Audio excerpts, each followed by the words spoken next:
Praise the Lord. Hallelujah. Another year has gone by in our lives. The year 2020 is over. It's history. And we have entered into the 21st year of the 21st century. Most of us would like to forget the year 2020 because right from March 2020, we have been under lockdown. All our activities have come to an end. The nation came to a halt due to the lockdown. All educational institutions were closed. All business were closed. All industries stopped working. And the nation came to a standstill. This was also a year in which we saw many of our loved ones leaving us and going to the Almighty. However, in spite of all these troubles and setbacks which we had in our lives last year, there was a silver lining also. As most of our churches were closed, the church took this opportunity to take a full advantage of the technology that has come to us, and we were all able to conduct and attend online church services, including the Holy Communion. From pulpits all over the world, preachers started preaching that this COVID-19 was one of the plagues mentioned in the book of Revelation. People were urgent in their effort to make peace with their Maker. However, the much awaited event of the second coming of Messiah, it did not happen. People have forgotten the words of Peter. In 2 Peter, 3rd chapter, 9th verse, he says, "The Lord is not slack concerning his promise, as some men count slackness, but is long-suffering to usward, not willing that any should perish, but that all should come to repentance." And in Isaiah 43rd chapter, 18th verse, we read, "Remember ye not the former things, neither consider the things of old."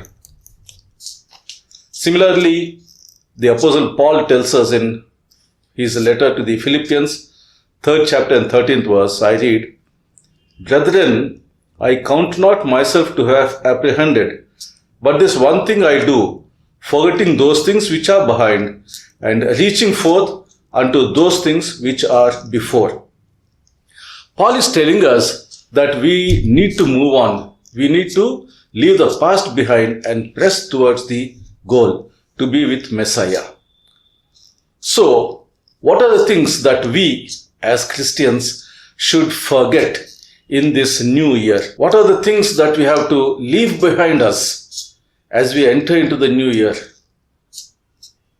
I'd like to share a few points with you. The first is, we have to forget past sorrow.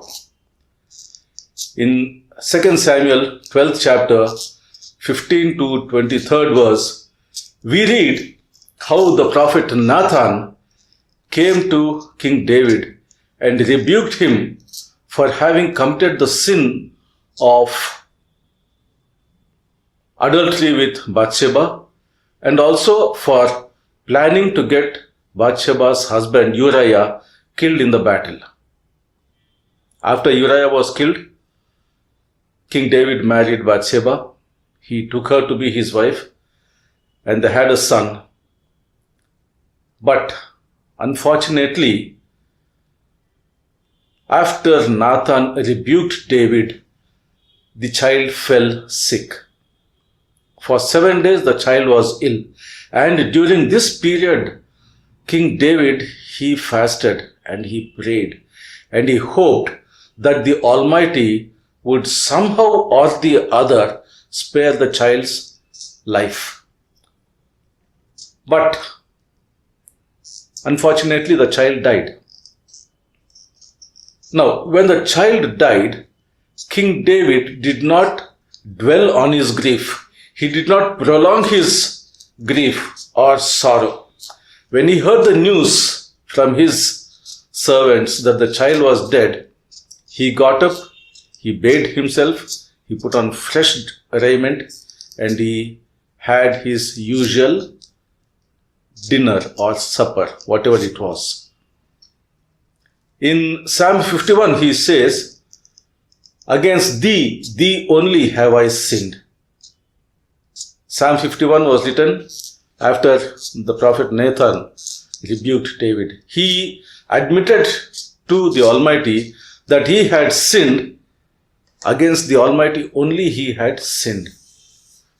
And as long as the child was alive, David hoped that Elohim would be gracious to him and revive the child. After the child's death, David realized that it was futile for him to dwell on his sorrow on the subject anymore. He realized that the child would never come back to him, but that he himself would one day go to his departed child. In Psalm 51, verse 10 to 11, he says, "Create in me a clean heart, O God, and renew a right spirit within me. Cast me not away from thy presence, and take not thy Holy Spirit from me." King David, a man after Elohim's own heart, King David, he was willing to forget the past, and he pleads Elohim for his grace, for his continuing grace.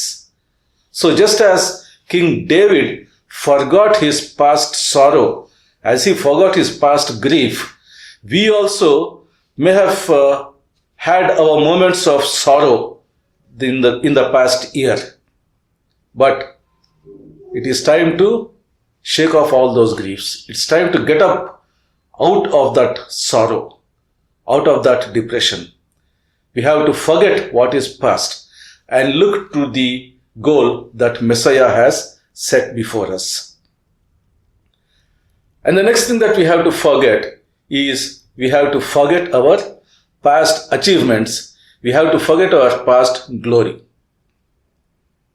Job, he was a great man, but he was a humble man.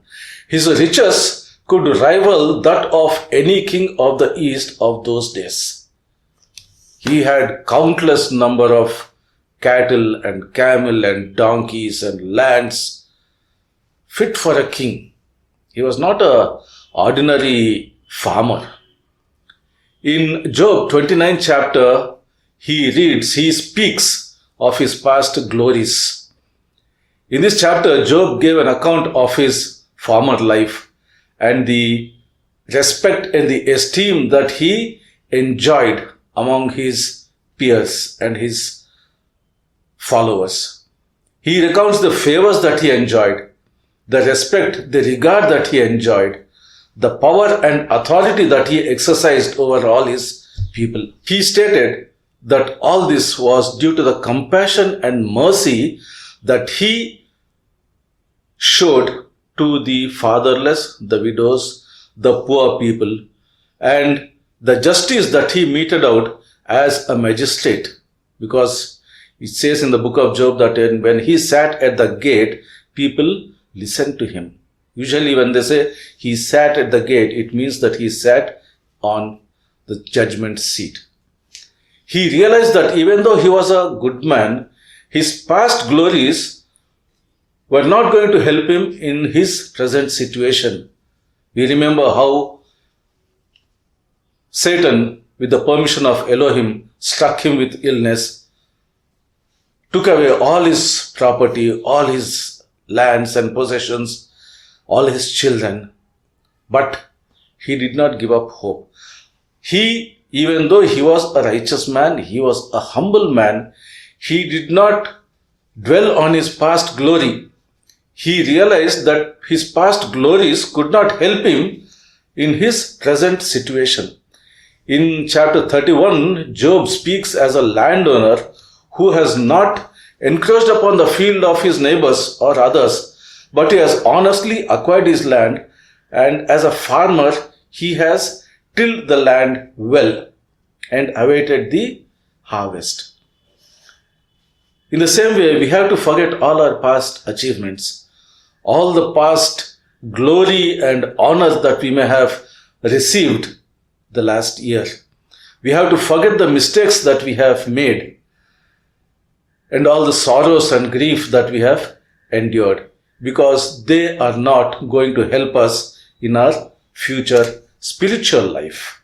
Then a third point I'd like to share is we have to forget our past grudges. We as human beings hold grudge against many people. But Paul, in his epistle to the Ephesians, 4th chapter, 31st verse onwards, he says, "Let all bitterness, wrath, anger, and clamor and evil speaking be put away from you with all malice. And be kind to one another, tender-hearted, forgiving one another, even as Elohim, for Messiah's sake, has forgiven you." Yes, we have to remember that Messiah has forgiven us our sins. When our sins are forgiven, we should be ready to forgive our neighbor's sins, the sins that he may have committed, trespass that he has done against us. And that's why we say, forgive us our trespasses as we forgive those that trespass against us. That's what Messiah taught us in his prayer. Apostle Paul here, he says, he is elaborating from verse 24 that we should put on the new man, and that ye put on the new man, which after Elohim is created in righteousness and true holiness. In his past discourses, Paul emphasized that love is the cure for all our moral defects. He is telling us all that the negative attitudes and characteristics of man, they only aggravate ill feeling among people. Malice is a bad disposition which breaks out in bitterness and wrath. Clamor is the loud self-assertion of an angry man who wants everyone to listen to him, who wants everyone to believe that what he says is right. All these wrong qualities are to be put away, forgotten, and we should instead forgive one another. We are exhorted to be kind to one another. Lastly, the fourth point, we have to forget our past guilt. In 1 Corinthians 15 chapter 9 to 10 verses, he reads, Paul says, he acknowledges that he was the least among the disciples. He admits that he persecuted the church, but by the grace of Elohim, he is what he was on those days, a servant of Elohim to preach the gospel, the good tidings of great joy. He did not let his past as a persecutor of the church come in the way or stand in the way of his spreading the gospel. No, even though he says he was the least among the disciples, he was also the greatest of the sinners. He admits that fact.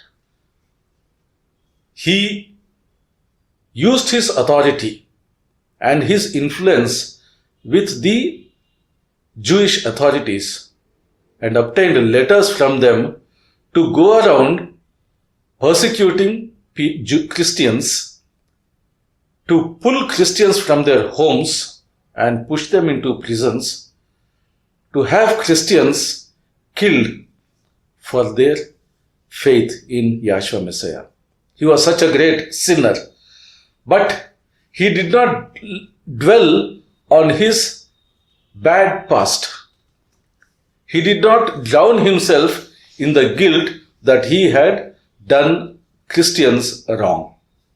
He admits that it was the grace of Elohim that made him an apostle of Messiah and a preacher of the gospel.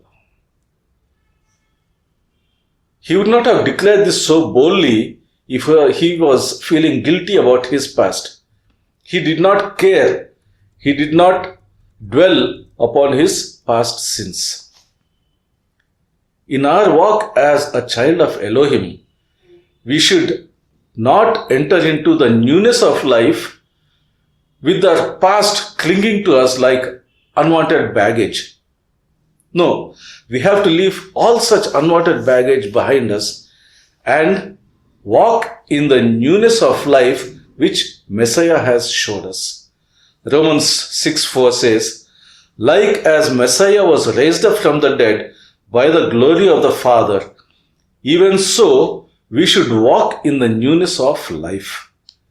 When we are baptized and called the children of Elohim, we should let our old life lie in the dust and we should rise to the newness of life. Let us not have anything to do with our past life which may hinder our walk with Elohim. Isaiah rightly says, remember ye not the former things, nor consider the things of old. Paul says, if any man be in Messiah, he is a new creation. Behold, all the old things are passed away. Yes, once we are baptized and we call ourselves Christians, when we say that we are the children of the Most High, we should not dwell on our past. Even though it may be glorious, even though it may be a very bad feeling, even though it may bring upon us a feeling of guilt, we should not dwell on the past. We should not look behind us at our past life. We know what happened to Lot's wife. The minute she turned back to look at the life that she was living, she was turned into a pillar of salt. Let us therefore be careful in our walk in this new year. Let us walk in the newness of life according to the word of Messiah, and let us pray that His grace may always be upon us and guard us, guide us and protect us throughout this new year. May the grace of our Lord Yahshua Messiah be with us all. Amen.